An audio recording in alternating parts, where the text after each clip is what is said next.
Hai semua, perkenalkan saya Kronika Desranti Panjaitan dengan NIM 4183111083 dari Pendidikan Matematika Universitas Negeri Medan. Nah, sekarang saya akan membahas materi relasi dan fungsi kelas 8. Jangan lupa di-subscribe channel YouTube Kronika Desranti ya. Oke, mari kita check it out. Adapun daftar materi yang akan dibahas pada video ini yaitu pertama, apa itu relasi, yang kedua, cara menyatakan relasi, ketiga, apa itu fungsi, dan yang keempat, domain, kodomain, dan range. Oke, sebelum masuk ke dalam pembahasan, adapun penerapan materi relasi dan fungsi dalam kehidupan sehari-hari bisa kita lihat sebagai berikut.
Itu tadi penerapan materi relasi dalam kehidupan sehari-hari.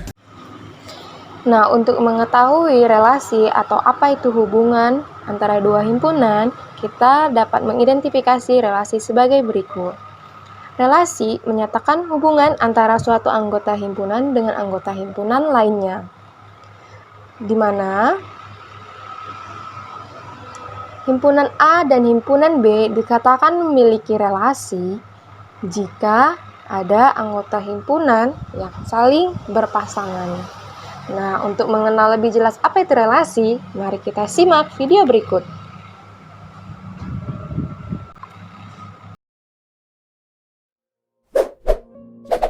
Alat transportasi darat.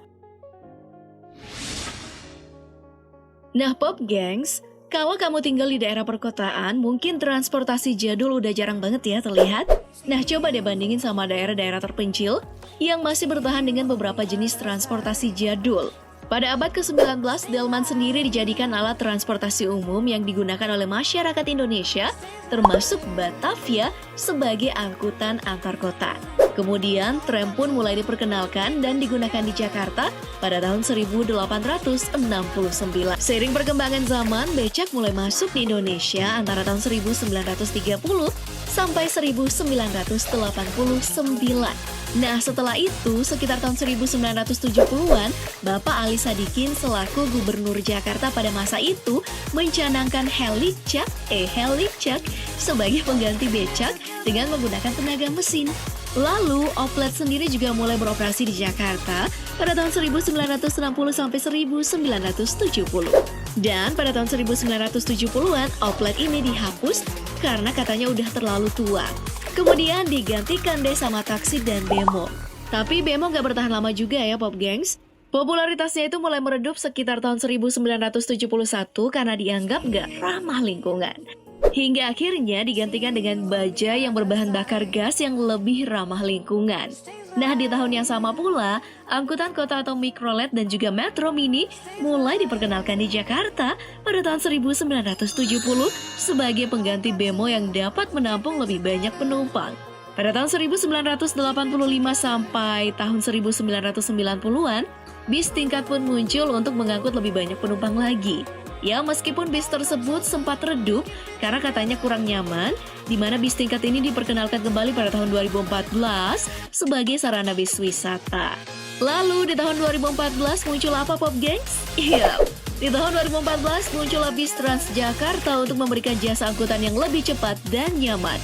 Nah, sejak tahun 2014 sampai 2015, Indonesia dihebohkan dengan transportasi baru berbasis sistem aplikasi online yang menawarkan jasa ojek, ojol, dan taksi online dari beberapa perusahaan seperti Gojek dan Grab. Dan di tahun 2019, moda transportasi MRT Mass Rapid Transit atau moda raya terpadu telah hadir maksudnya sebagai salah satu transportasi umum yang akan menjadi pilihan publik dan diperkirakan bisa jadi solusi untuk ngurangin kemacetan yang ada di Jakarta. Amin, mudah-mudahan ya.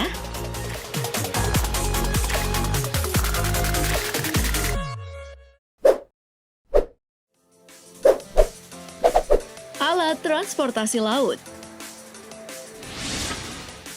Transportasi air merupakan alat transportasi yang digunakan di sungai, danau, selat, dan laut. Nah, masyarakat pada masa lalu nih menggunakan alat transportasi air seperti perahu dayung, rakit, dan perahu pinisi atau kapal layar tradisional khas asal Indonesia yang berasal dari suku Bugis dan suku Makassar di Sulawesi Selatan, tepatnya dari Kabupaten Bulukumba, yang kesemuanya masih digerakkan secara manual. Sebab, dulu orang itu berlayar bergantung pada angin, sehingga berlayar bisa memakan waktu yang lama sekali. Nah, alat transportasi sederhana tersebut digunakan untuk mengangkut barang ke pulau-pulau ataupun mengantarkan manusia di zaman dahulu. Lalu, seiring ditemukannya mesin bermotor, masyarakat modern pun beralih menggunakan perahu bermotor seperti speedboat hingga kapal-kapal besar seperti kapal pesiar, kapal amfibi sebagai alat transportasi air. Nah, kapal-kapal modern ini mampu mengangkut barang dan penumpang dalam jumlah yang lebih besar lagi. Dan juga dapat menempuh jarak yang sangat jauh, Bob Gengs.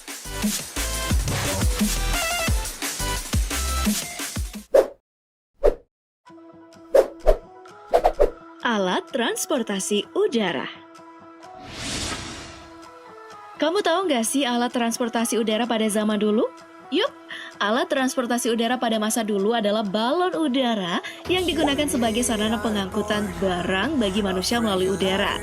Nah, balon udara ini pertama kali dibuat pada tahun 1783. Pada waktu itu sih, balon udara hanya mampu mengangkut 3-4 orang aja ya. Dan juga membutuhkan waktu yang sangat lama.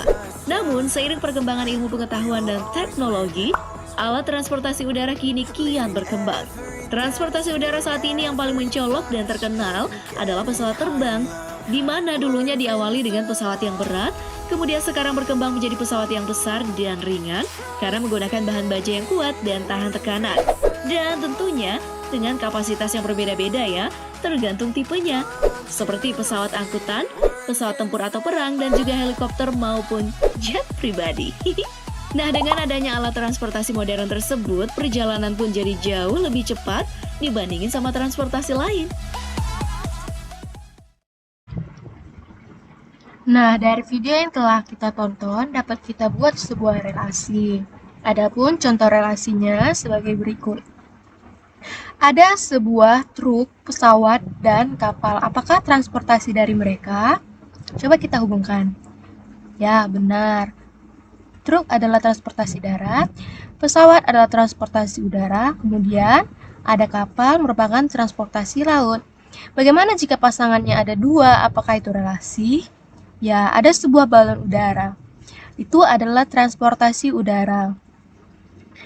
Ya, dari contoh itu adalah relasi. Kemudian, bagaimana jika tidak memiliki pasangan? Apakah itu relasi? Ya, itu adalah relasi. Mengapa demikian? Karena di antara kedua himpunan tersebut sudah sama-sama memiliki pasangan.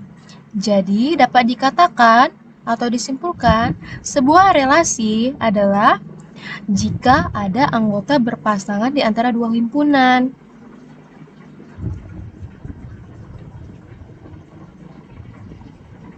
Nah, cara menyatakan relasi itu ada 3. Yang pertama dengan diagram panah, yang kedua himpunan pasangan berurutan, dan yang ketiga adalah dengan diagram kartesius.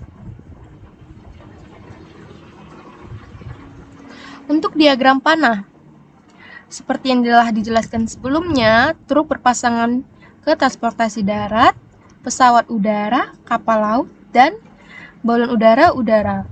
Nah, relasi antara dua himpunan tersebut dapat dinyatakan dengan panah-panah yang memasangkan kedua himpunan. Itulah disebut dengan diagram panah. Oke. Nah, dari diagram panah tersebut tadi dapat kita buat hubungan pasangan berurutannya. Seperti yang telah kita jawab pada diagram panah, truk memiliki pasangan yaitu transportasi darat.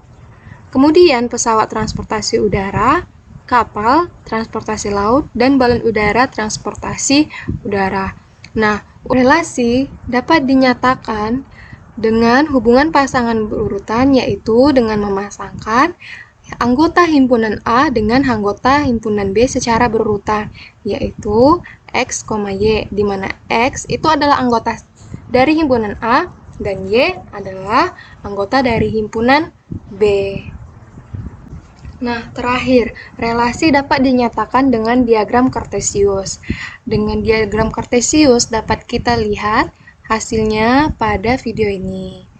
Nah, untuk menyatakan relasi dengan diagram Kartesius itu dapat ditulis dalam bentuk dot atau garis-garis.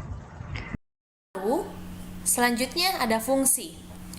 Fungsi atau biasa kita sebut dengan pemetaan merupakan relasi dari himpunan A ke himpunan B jika setiap anggota himpunan A berpasangan tepat satu dengan anggota himpunan B.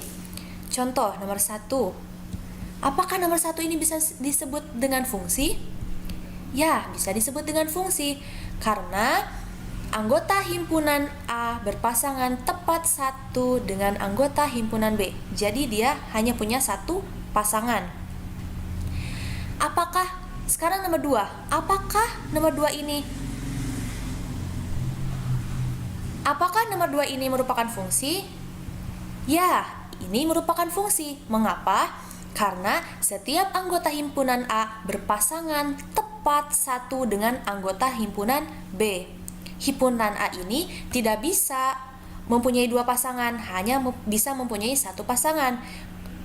Adapun himpunan B boleh lebih dari satu pasangan. Lalu kita lihat gambar 3. Apakah ini fungsi? Jawabannya tidak. Ini bukan fungsi. Mengapa? Karena ada anggota himpunan A yang berpasangan lebih dari satu anggota himpunan B dengan anggota himpunan B. Jadi dia yang anggota himpunan A ini pasangannya ada 2. Ini tidak bisa dikatakan fungsi. Selanjutnya, contoh. Tadi kita memasangkan bu guru dengan papan tulis, pak dokter dengan stetoskop, dan pembalap dengan motor. Nah, apakah ini bisa disebut dengan fungsi? Jawabannya, ya, ini adalah fungsi karena mereka masing-masing mempunyai satu pasangan. Lalu kita tambahkan siswa. Kita pasangkan dengan papan tulis juga. Apakah ini fungsi? Jawabannya, ya, fungsi. Karena tidak apa-apa jika himpunan yang sebelah kanan ini mempunyai 2 pasangan. Asal jangan himpunan yang sebelah kiri saja. Selanjutnya, Pak Polisi. Apakah ketika ditambah Pak Polisi, himpunan ini bisa disebut dengan fungsi? Jawabannya, tidak. Karena apa? Karena ada anggota yang tidak berpasangan. Jadi kalau fungsi semuanya harus berpasangan. Selanjutnya, pembahasan tentang domain, kodomain, dan range. Domain atau daerah asal kita lambangkan dengan DF.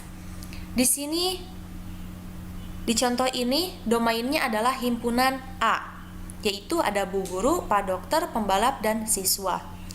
Sedangkan kodomain adalah B, himpunan B.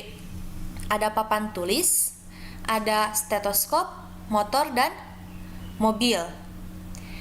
Dan range itu daerah hasil. Daerah hasilnya yaitu papan tulis, stetoskop, dan motor. Kenapa mobil tidak? Karena mobil tidak mempunyai pasangan di sebelah kirinya. Jadi hanya 3 yang termasuk range. Baiklah, sekian dari video yang Ibu telah sampaikan. Jika ada kesalahan kata dan pengucapan, Ibu minta maaf. Baiklah, terima kasih telah menonton. Ibu ucapkan sekian dan terima kasih. Sampai jumpa untuk pertemuan selanjutnya.